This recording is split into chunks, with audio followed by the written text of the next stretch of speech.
BeastNet is brought to you by James Safety Services and in partnership with Beast OCR. Here we discuss all things OCR and fitness related, running, endurance, conditioning, wrecking, and more. Welcome to BeastNet.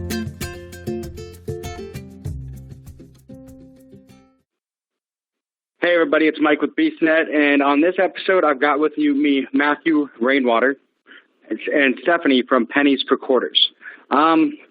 Why don't you guys give the listeners a quick rundown on what Pennies Per Quarters is? Okay.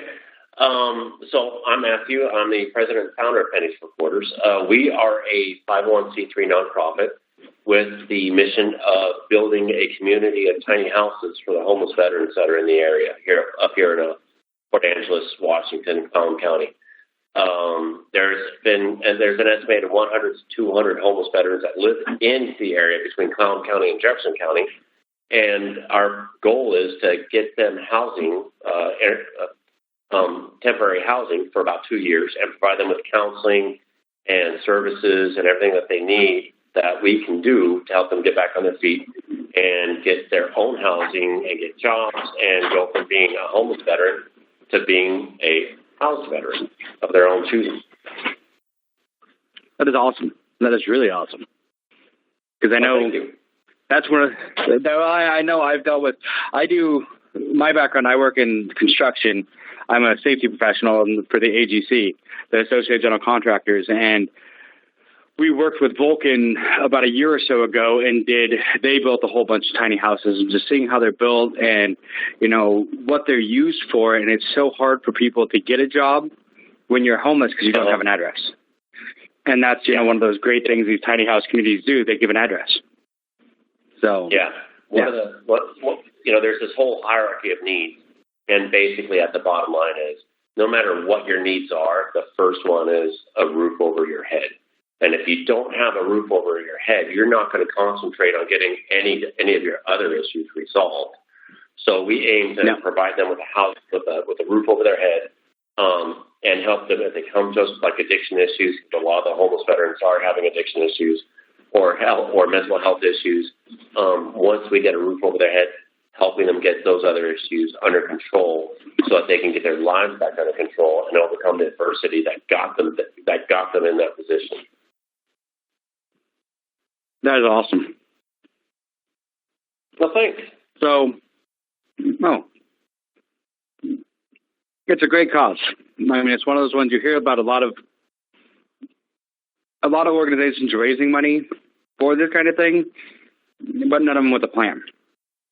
And that's what I love about you guys. You guys have a plan. We want to raise money and do this is what we want to do with it. Yeah, exactly. We've passed one of our big hurdles, which is we own property. And that's one of the biggest hurdles. Now we're raising money to be able to actually get the property to where we can build on it, doing the infrastructure that we need, get the buildings built, and start helping the homeless veterans here. That is awesome. I got to say, as a veteran myself, this is something that's very near and dear to my heart. I can't stand seeing veterans that are not excelling in life. No, and I agree. I've seen it many times. It doesn't seem like they get the help they need sometimes, and then they go out, they become homeless, like you said, and then they're just kind of lost in the system. So, yeah, exactly. So getting a roof over their head is a great start. I appreciate that. One of the, and this is the reason why I know that we're on this podcast, and I'm really excited about it. One of the big fundraiser that we have coming up is Stephanie Hyatt, our secretary, had the idea of doing a mud run as a fundraiser, and this was a few months ago, and it's just kind of we're like, let's give it a shot, and it's kind of taken off from there. So now we're bringing back the Run Amok. It's Run Amok with Pennies Per Quarters, and that's coming up here. September 14th. So is this the first year of it, or? Yes, this is or the has it first happened year before? that is doing it. So It used to be an annual event that the Extreme Sports Park put on, Yes. and then they had to close down, and then they reopened, and this was their first year back. So I asked them if we could basically run the mud run and have the proceeds go to Pennies for Quarters, and they agreed. And so we're putting it on for the first time, but the race itself has happened in the past. Okay. I was wondering, 'cause I know a couple of years ago, I think my wife did it. In 2016, I was signed up for it, but I broke my foot in June, and I think my wife did the race.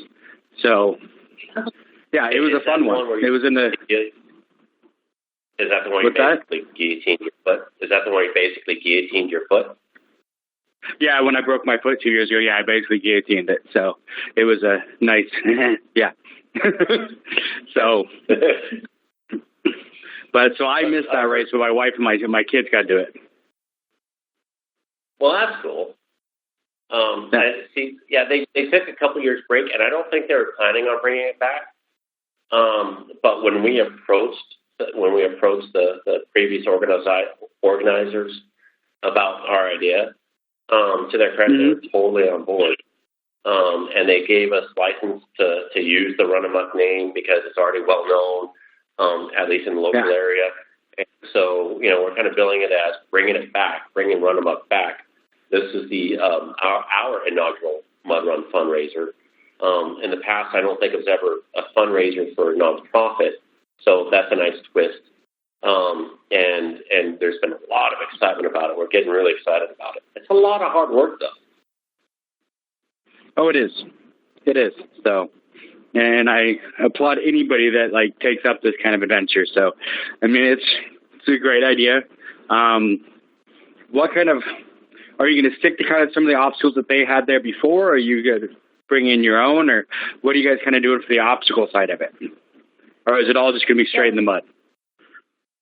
We're kind of doing both. So they already have some obstacles there that they still had from the last Run Amok that they did, like the A-frame climb, and there's a big pile of boulders.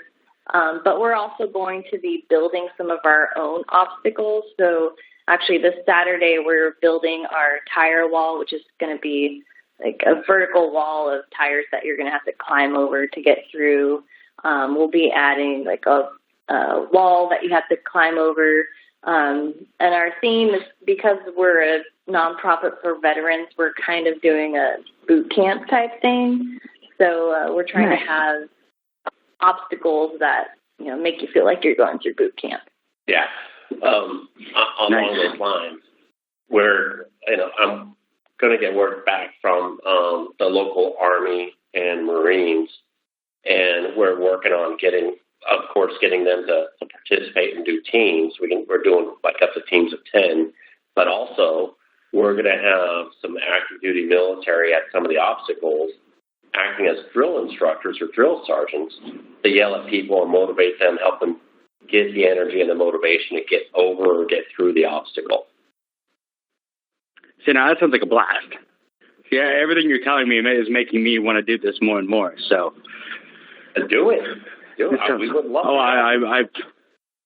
I think I'm planning on it. I got to look at my schedule, and I think that's actually the same day as a race that just shut down. So I think that might actually work out for me. So, but yeah, no. I mean, it should be, but it's going to be challenging, which is good. I mean, and that's what we like. I like those ones that are kind of in the middle, because it can really get the family out there and do it. See, my wife will do easier ones, but any of them that look harder, she's like, yeah, no, I'm not. So. Yeah. And all the obstacles are optional. You can go around them. Yeah. If you're like, that's too tough for me, I think I'll maybe not this year. Go around. There's going to be another one in front of you. There's going to be a total of 18 obstacles in just over 3 miles. Nice. Now, I know 2 years ago when it was up there, is it true where the boat races are? There was parts where you actually started in the water. Yeah, so we're kind of we're starting out doing the same start that it used to do. So you're going to start the race where the sprint boats start, and you're going to have to run through the water right off the bat. And then we're also going to have the racers go back through the race course that the sprint boat races use. So there's going to be a lot of water and there's going to be a lot of mud. Nice. That sounds like a blast. I'm definitely.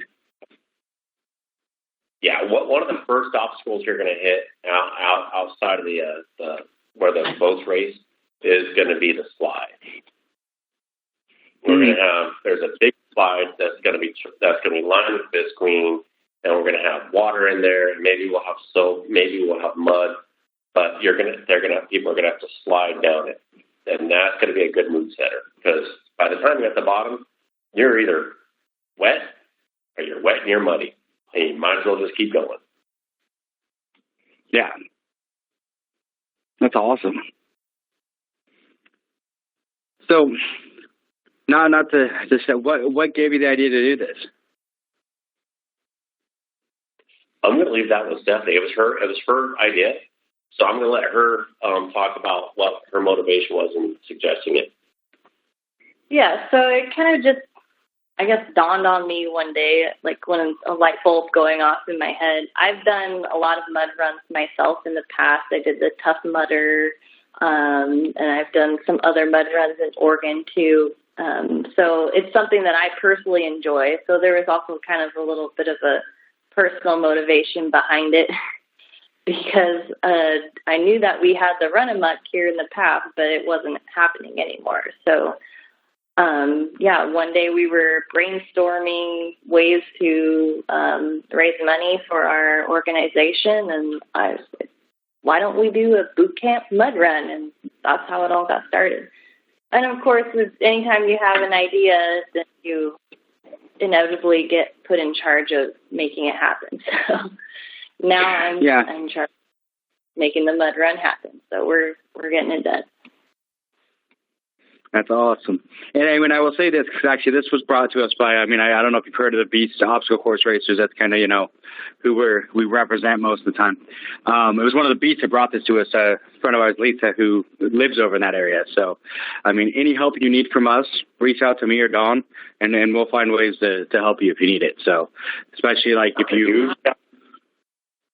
With the obstacles or even with the nonprofit, helping with, the houses, whatever. Like I said, I've dealt with it before. When I worked for work, we were the safety people while Vulcan built theirs. And I think they did 32 houses in one day inside Questfield.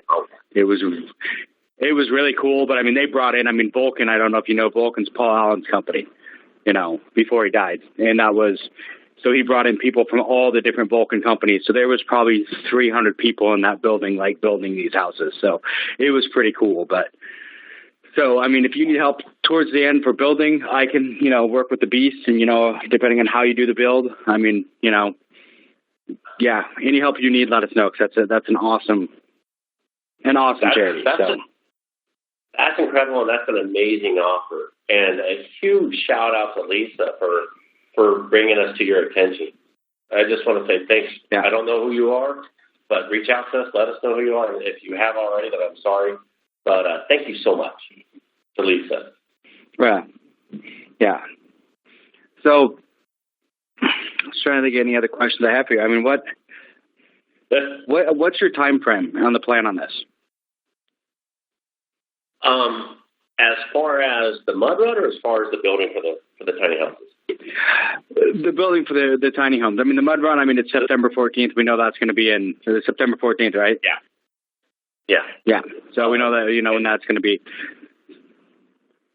Yeah. So our time frame is we've built the property, or we've bought the property.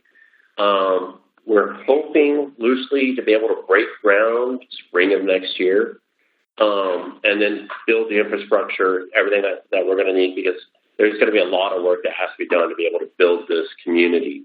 I want to interject this. I know a lot of people, when they think homeless community, They think tents, and they think just, shanties and stuff like that. That's not what this is going to be at all. This is going to be a professionally built, professionally developed, professionally maintained community. That's going to be fenced, and it's going to have really strict rules, because we don't want any of the people that are living in the area, we don't want them to be concerned. But once we get started building, one of our first goals is we're going to have a central facility that's going to have a commercial kitchen that's going to provide everybody 3 meals a day. And also it's going to, laundry services, counseling is going to be a big thing. Group therapy, individual therapy, if we can get that worked out. AA meetings, NA meetings. We're going to have a bank of computers, to be able to help everybody get online and get hooked up with friends and family from the past. And that's the first thing that's got to get built, because we want all the services available for the first person that goes in the first tiny house that's built. So we're realistically looking at hopefully breaking ground in spring and then starting to build shortly afterwards. That's awesome. See, it's one of those things, like you said, like you explained it, I've heard being part of the, another tiny house build, you really got to hear kind of what it was, because most people have that stigma where they're like, oh, it's a homeless encampment, oh no, it's going to be all this horrible stuff. And it's like, no, most of these tiny houses, they're built like a community, and they're usually, around a central building that's for food and counseling and stuff like that. And then they all have their own little tiny houses around it.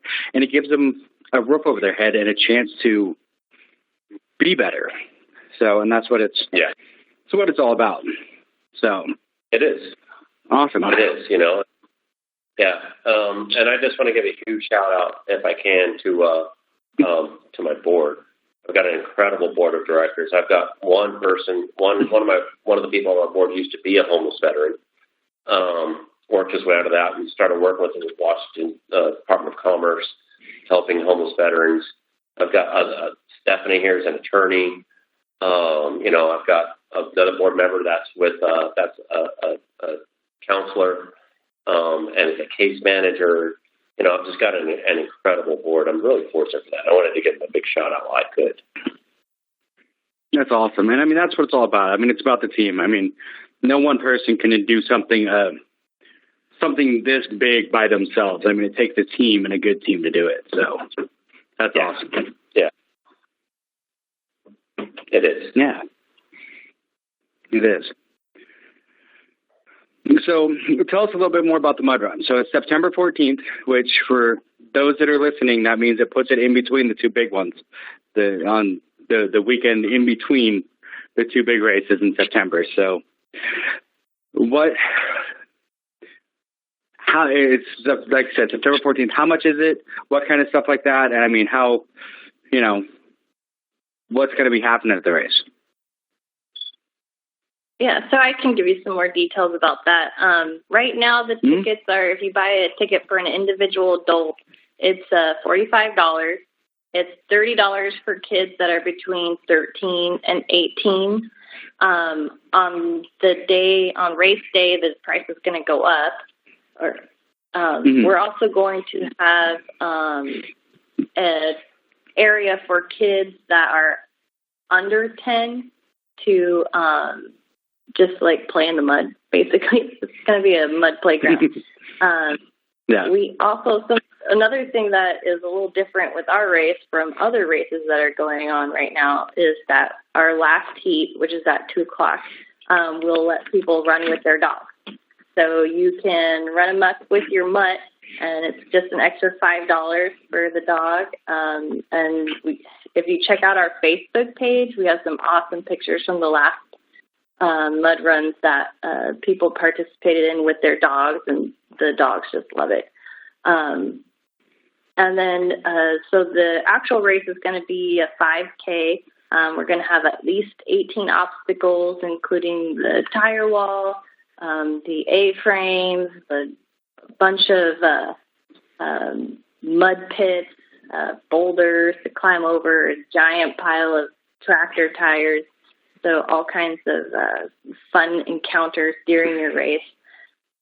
We're going to have food trucks and a beer garden and a DJ to get people excited before they head out on their heat. So there's also, there's 4 heats total, 1 at 11, 1 at noon, 1 at 1, and then the 2 p.m. heat is the heat that you can do with your dog. So.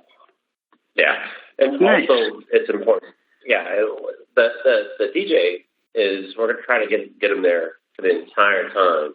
So there's, because, look, I'm a veteran. I like to work hard. I like to play hard after I'm done working. So we're going to have music. Oh, yeah. And we're going to have a beer garden. We're going to have a food truck. We're going to have, in the goodie bags, people are going to get sweatbands. They're all going to get T-shirts. But they're also going to get some soap and some shampoo so they can clean up afterwards, stick around, go to the food truck, go to the beer garden, and just kind of have a little party afterwards because you push yourself hard. You deserve to play hard. Oh, yeah. No, I agree. And I'll be honest, I've done a lot of mud runs, and for a lot of different types of mud runs. And my favorite ones are the ones that have the party after. I'm one of those, I hate doing a mud run and then turning around and running away, leaving right after, because it's all about the socializing after. Hey, look what we all just did. Let's have a few drinks and party. And there's some that have really good parties and other ones that you're like, woo, okay, let's go. So yeah. Yours sounds like it's going to be a good one. We want people to stick around, and hang out, have a good time, because you know what? Those are the people when they're done with it and they've had a good time, they're like, all right, we're coming back next year because it was so much fun this time. Yeah. We're not. I was talking to somebody last night. They're like, last time I did one, I was told to tape up my shoes. So they went into it and they duct taped their shoes to their feet so they wouldn't lose them. I don't think you're going to need to do that for this one. But if you want to, by all means, because I'm going to love to take a picture with you in your duct tape shoes. Yeah, I've seen people do the duct tape thing, and it never quite works. So I just make sure my shoes are tight so I don't lose my shoes. So my kid one time lost his shoes though, and I just kind of laughed at him. So, but as long as he doesn't lose them now, He's 17 now. This was about 5 or 6 years ago. He going through one of the mud pits, and I told him on one of the races, I'm like, make sure your shoes are tight. And all of a sudden, both shoes, boom, gone right in the middle of the mud pit. We ended up finding him amazingly. But yeah. So. I see that lady that you were talking to at the OMOC who does the toe shoes. I'm surprised she hasn't lost her shoes. Those actually, from what I've seen, most of them you can get pretty tight. So, but the toe shoes, but really? Yeah, they get really tight and they actually fit over your toes, and they fit just like shoes. They actually have it's more like you're not wearing shoes. It's more like it's really weird. I've tried them, and because of the damage to my foot, I just can't do it. But it's weird. So, but if my kid lost his shoes now, I'd beat him because he wears a size 16 and those are expensive. So. Holy cow, man! Holy cow! He's got skis at the bottom of his feet, at the bottom of his legs. It's like, wow, kid, I don't know where you came from. I wear a 9, so. you don't have a retirement account. You have a shoe account. Yeah. Yeah, his shoes are expensive. So Hey, look. I'm going to name off some more of the obstacles that we're going to have. Okay. Just so people will. Okay. So Steph's already mentioned the A-frame and the tire wall. We're going to have a tire ladder run. We're going to have multiple mud hills, over under logs. So you're going to get muddy there. We're going to have a net crawl. So we're going to have a pit with a net just over it, and the only way to get through is to get muddy and to get underneath it. We're going to have dunk tanks. So you'll get cleaned up a little bit just in time to get muddy again at the mud water slide. Culvert crawl where it's going to be culvert with some mud that racers will have to call through it. We're going to have a rope walk, so kind of like slacklining, and a bungee climb. Yeah, it's going to be a whole bunch of stuff. So we're going to have at least 3 mud pits. So if you do a mud run because you want to get muddy, one of the 3 mud pits, you'll get muddy. And so, nice. So that's the list of obstacles, and we're working on getting all those built. So, the more you keep explaining about this, the more it sounds good. Oh, go ahead. Yeah. Like I said, man, you guys, BeastNet is more than welcome to come on out. Set up a table. We'll set up a tent for you guys to make sure you get some shade. And just broadcast whatever you want to. Talk to people. Take part in the race. Have fun.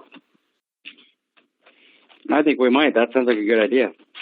I'm going to have to talk to my partner in crime, Dawn, and see what we can do about getting out there and doing that. Hey, because I'm already hooked that I want to go. So, yeah. Yeah. And then I'm like a local foodie. Or I'm a foodie, so I know a lot of good local places to go afterwards. We'll go out. We'll have a few drinks afterwards. There we go. Yeah. Yeah. No, I'll talk to Dawn. We'll have to figure out which ones of us want to go, if not all 3 of us. So, and set something up and have some fun. So it'll be good. So, yeah. Yeah. Nice. So I think Stephanie's about to say bye because she's got to go to a run-amok committee meeting. Yeah, I got to head out to get things planned. So thanks for having me. Oh, yeah, anytime. And like I said, anything you guys need, let us know. Okay. I'm sticking around. You got me until you want me to stop talking. Talk forever about this. Like what you hear? Make sure and subscribe and review us on your favorite podcast platform. Be sure to find us on Facebook, Instagram, and Twitter. If you're using YouTube, please click the little red subscribe icon, then click the little bell for notifications of future episodes. And if you could, give us a thumbs up. So I do have a couple more. What other things will Pennies for Quarters be doing? Is there any other fundraisers that you guys are going to be working on that, besides the Run-Amok? We have quite a few throughout the year. Let me see. Like this year, we also had a Wings on the Peninsula contest. So we invited all the local restaurants to come and have a wing contest. We had Black Diamond Junction, which is an award-winning band, playing music while restaurants from around the area brought in their wings. People were, we had judges tasting them, and then we announced the winner at the end. It made for a really fun day. And I think that's probably going to be about the next kind of big one that we have. And that's going to be like next Father's Day, around that time frame. Nice.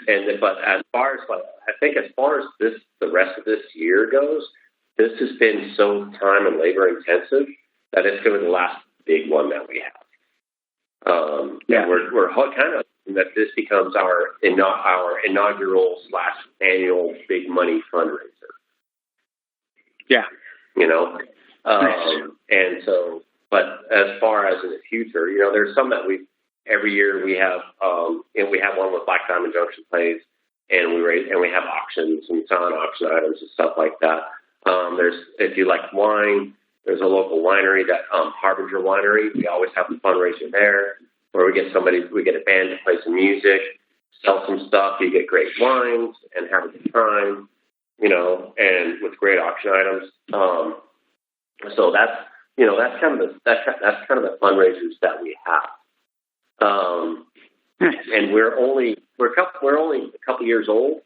So, and I knew nothing about nothing before I started Pennies for Quarters. I was just, I'm just a guy. I was literally sitting on my floor wondering what can I do to help veterans. And this idea hit me, and I ran with it. And that was like 2015, 2016. And then we became a legit 501c3, and we've just moved forward from there. That's awesome. Yeah, I see, And I mean, I don't know if you know, like the Beast OCR that we're associated with, they have they're a 501c3. So we have the nonprofit. I'm on their board and trying to figure out, some of the stuff of the nonprofit. It's a whole different animal, trying to figure stuff out and make stuff, do things, and it's the legalities of it. It's kind of good that you have a lawyer on your on your board. Yeah, there's a lot of legalities. We so a friend of mine that's a judge. Well, now he's a judge. He was a lawyer back then. Recommended Stephanie to us. He's like, hey, you may want to go talk to her. She's a lawyer. She likes helping out nonprofits. So we just went and we started talking to her. She helped us get formed and everything like that. And then we're like, hey, would you like to be on our board? She's like, sure. So we really lucked out there. Nice. And she helps keep us legal. But yeah. It's a phenomenal world, and it's really interesting. There's a huge learning curve when you're starting a nonprofit. And I don't know how much knowledge you guys have, but you know what? If I can help you with, offline, telling you my experience, or if you guys have any questions about stuff that we've encountered, by all means, man, because one of my guiding principles for Pennies for Quarters is we're not in competition with anybody. We want to help. We want to work with everybody to help everybody achieve their goals. And that's kind of how you have to be. Because, I mean, the one thing is, too, is, I mentioned before that I'm a safety guy for the Associated General Contractors. And what a lot of people don't know, the AGC is a nonprofit, too. So, I really, I work for a nonprofit, and, I do the nonprofit for the Beast OCR. And we got lucky, too, in Beast because one of our board members also runs another nonprofit that's called Prison Scholars that he started, to help. Yeah. It's to help people who have been incarcerated to be able to go to school while they're in prison so they can try and better themselves. So when they get out of prison, they have something to do. So it's not, I'm in law enforcement. I've been in law enforcement since 1993.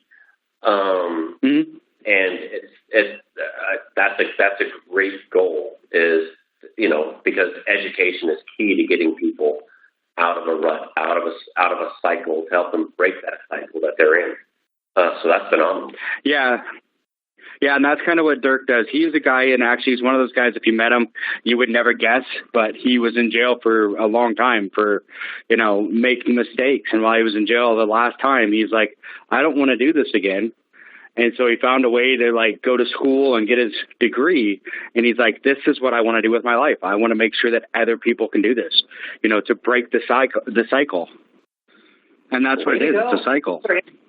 Yeah. So good for him. Yeah. So, I mean, we have a lot of good people on our board with the Beast, and we're really into the nonprofit, trying to help people, and I mean, pretty much everything I do most of the time is I try and be that person to help people. That's kind of why I went into safety for construction.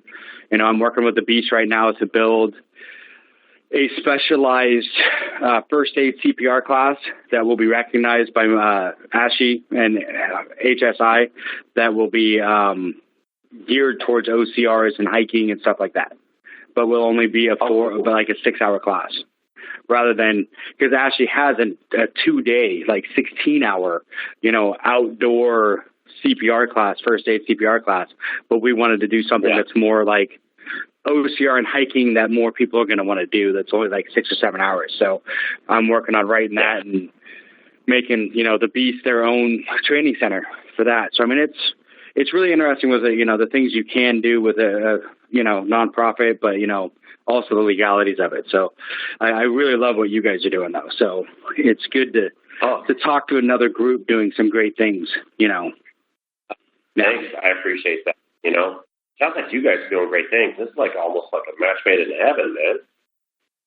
Oh yeah, it sounds like something. Yeah, we definitely want to. I definitely have a feeling I'm going to want to talk to you some more after this. So, offline stuff. So, yeah. Yeah. I'm game. Because the other thing I was going to say, if you wanted to do comedy shows for for as a moneymaker, let me know. I might know a comedian that does book shows. So. Oh yeah, that'd be great. I thought you were asking me if I wanted to be a comedian. I'm like, I'm sarcastic and I'm a smartass. And there's videos out there of me doing karaoke because I lost a bet, but I'm not doing it. Oh yeah, no, I was gonna say actually I do. I produce shows under the name Brandon Valentine is my comedy stage name. So, and I produce shows. So if you ever wanted to do something like that as a fundraiser, let me know and I can probably help you out and get you some comedians. And most comedians for a fundraiser like yours would do it for cheap or even free, just to help you. That'd be great. We've got a lot of venues up here in Port Angeles that would be great for that, and Sequim as well. Our sister city. That's just to the east of us. So there's a lot of venues that we do, and that's definitely something we could talk about. That's something that we could do in the winter months because it's not outside. People will get a good laugh. If it's a venue where we can have alcohol, people will have a good time. That sounds like a winner. Oh yeah. Yeah, let me know. I mean, if it's one of those things, like I said, the Beast and me in particular help you in any way possible, So kind of we've almost kind of gone on a whole nother subject now where the listeners probably what are these guys talking about? They're like, I hope they haven't tuned out because they're getting a lot of good information and a lot of good interaction. All right, and now we're going to take a quick pause so we can hear from our sponsors. Does your business need first aid, AED, OSHA, flagging, or other safety training? James Safety Services is your one-stop shop. Find them on Facebook today at James Safety Services WA and ask for a quote on hosting your training needs. And we're back. So we steer it back towards. Do you want to steer it back towards Run Amok? Or let's steer back a little bit towards Run Amok.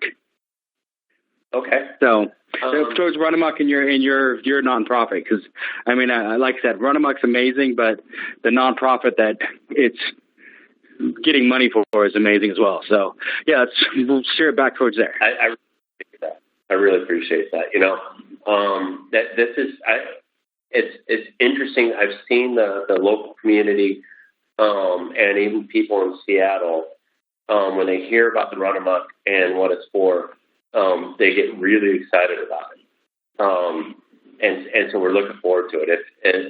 If people that are in your listening audience care about it, I want them to know. You can go to our Facebook page as Pennies for Quarters, or you can go to Run Amok with Pennies for Quarters and get more information and sign up.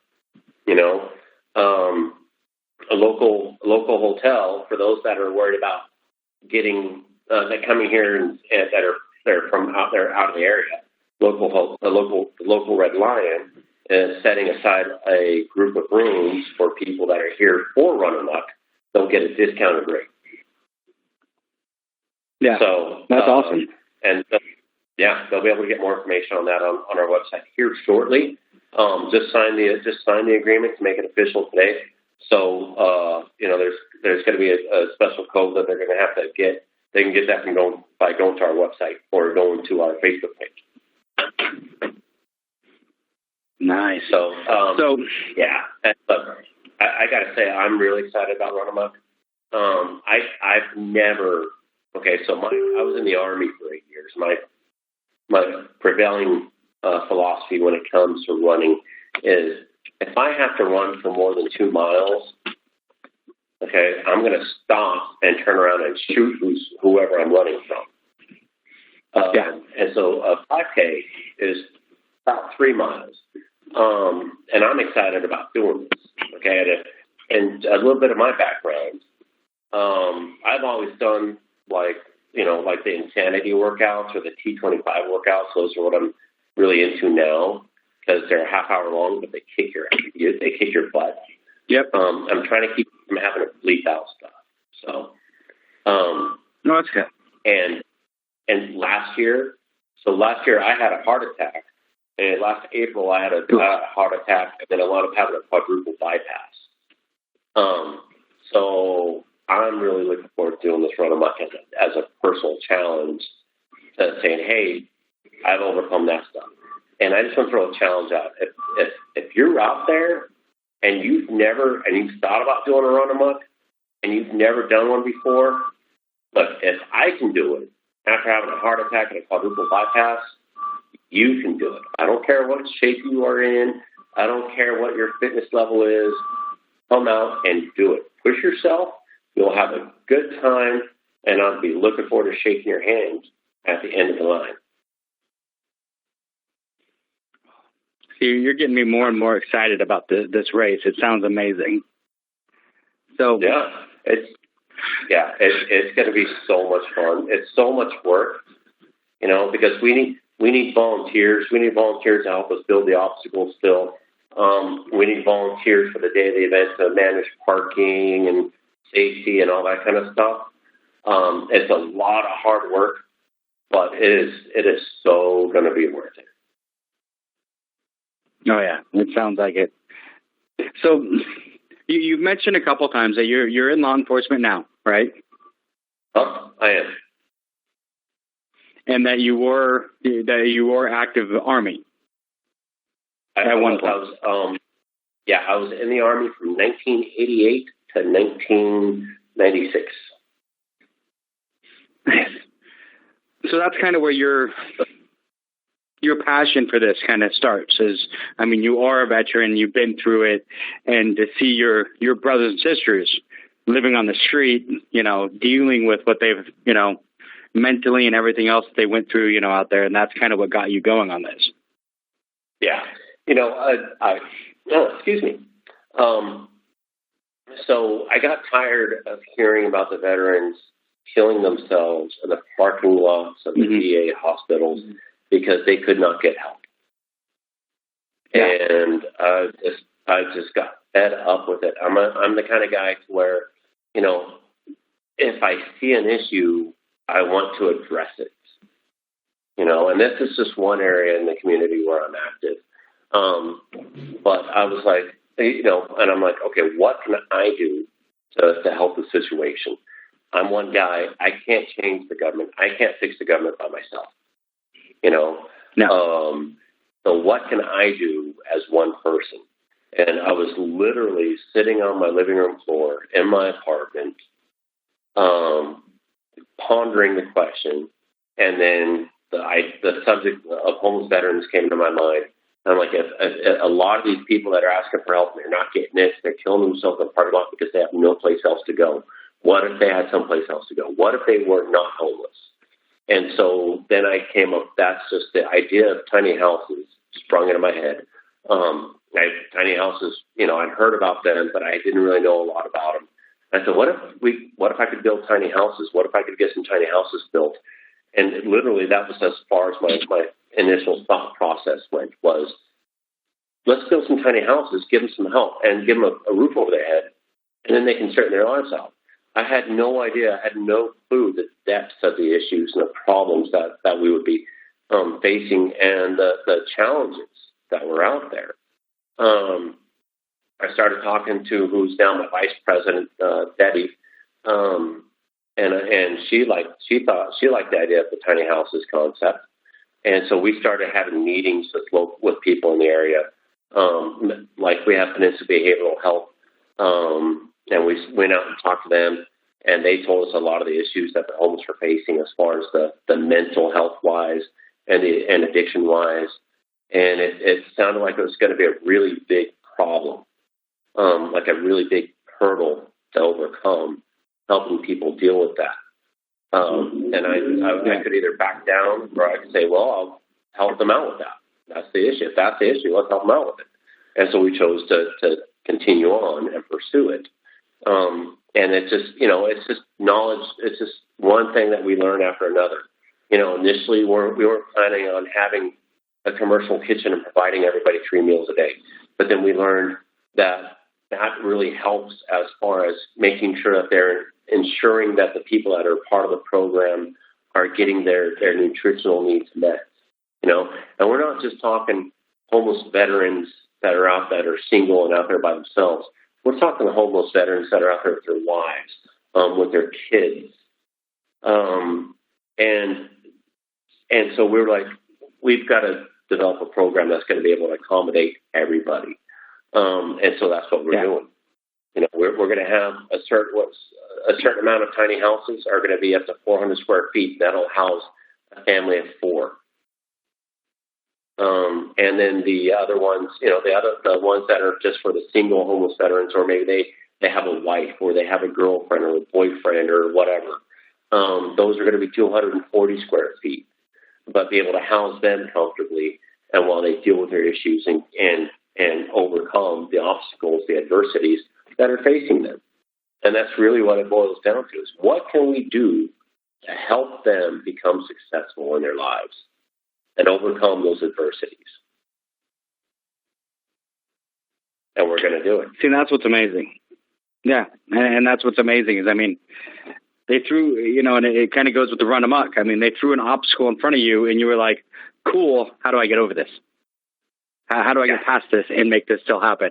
And then that's what it's all about. There's too many people out there that'll be like, hey, I have this great idea. And then someone says, well, it's going to be hard. And they're like, yeah, okay, I'm out.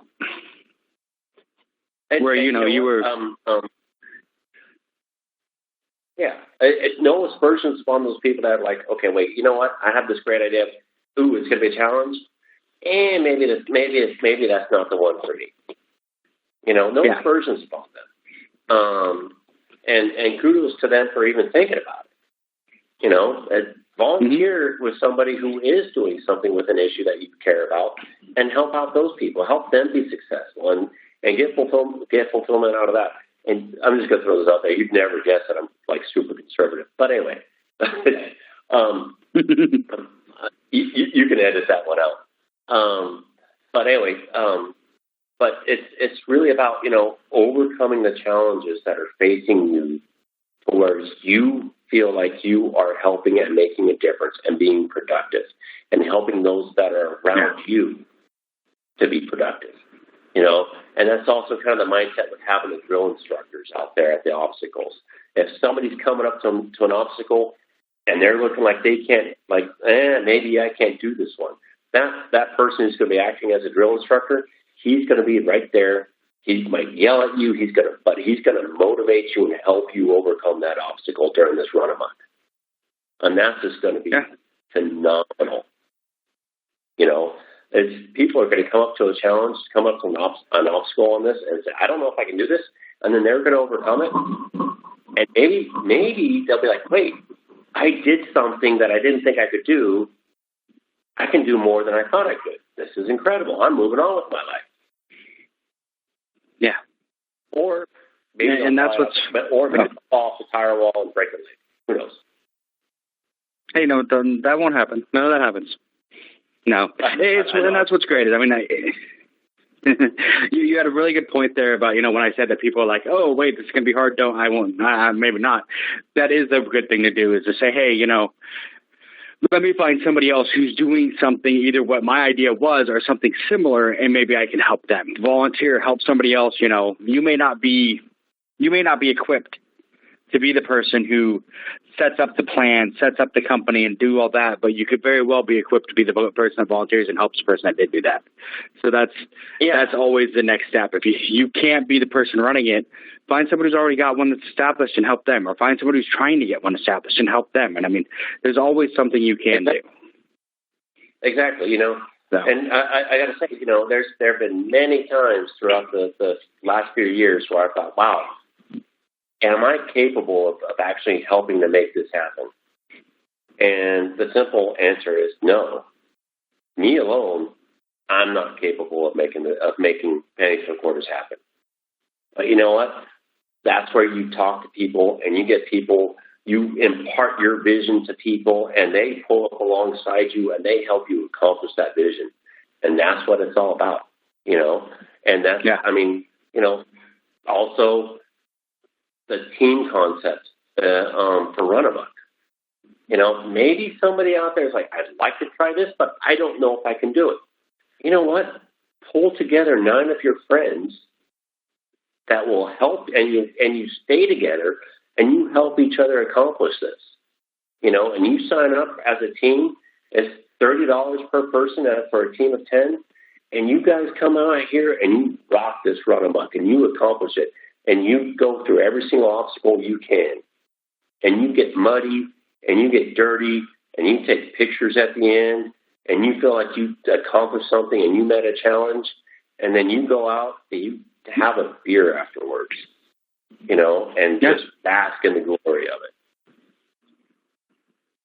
Oh, yeah, and that's the whole point, is to enjoy it and have fun.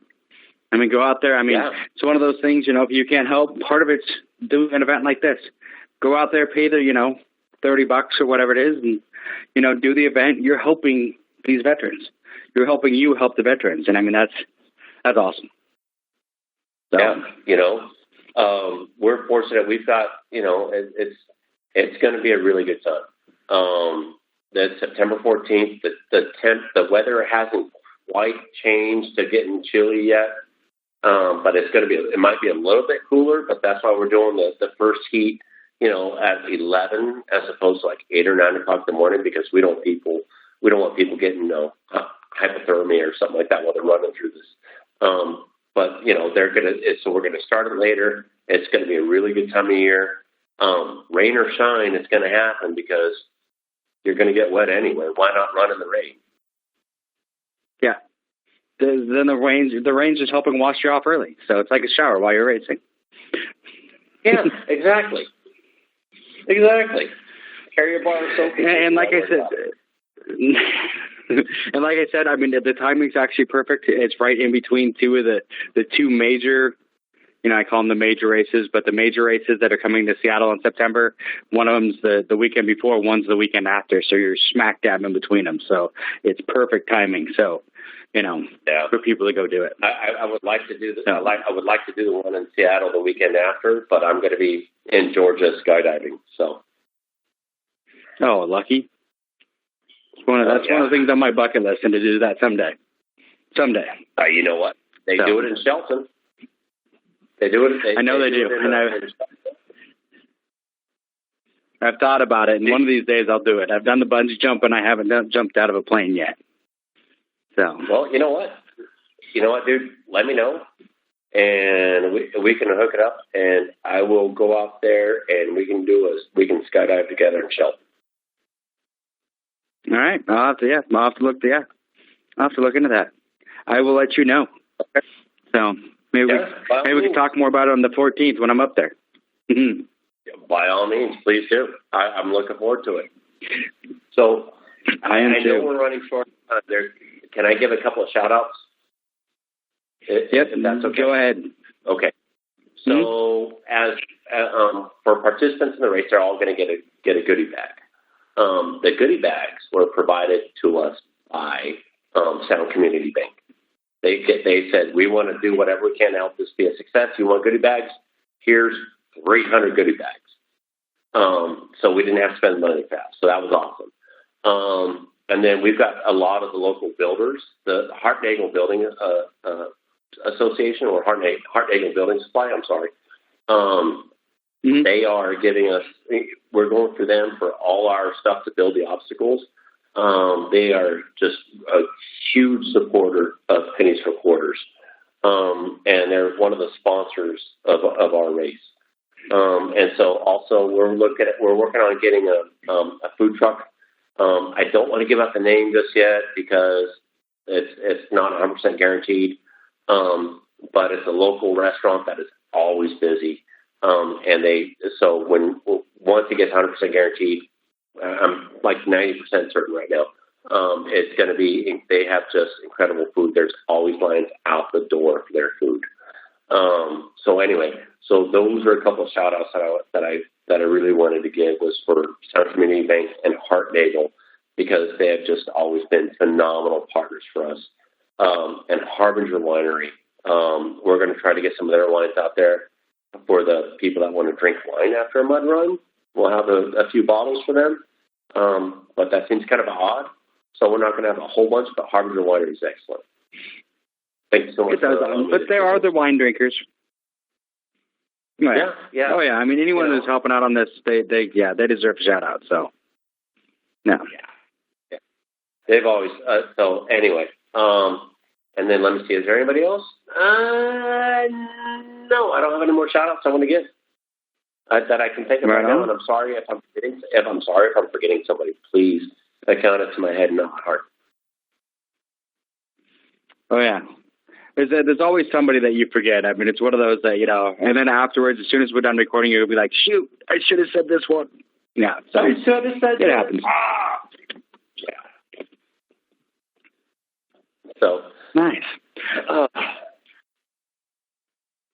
Any other? Okay. I'm sorry. I feel like I've been rambling on now. Oh no, I prefer to. I want to hear everything you have. So I was going to say we are getting close, like you said. We are running short on time, and I just wanted to basically, the last question is convince my listeners to go to your race. Just a quick, hey, this is what we're about. The last thoughts of, why should I be there on September 14th?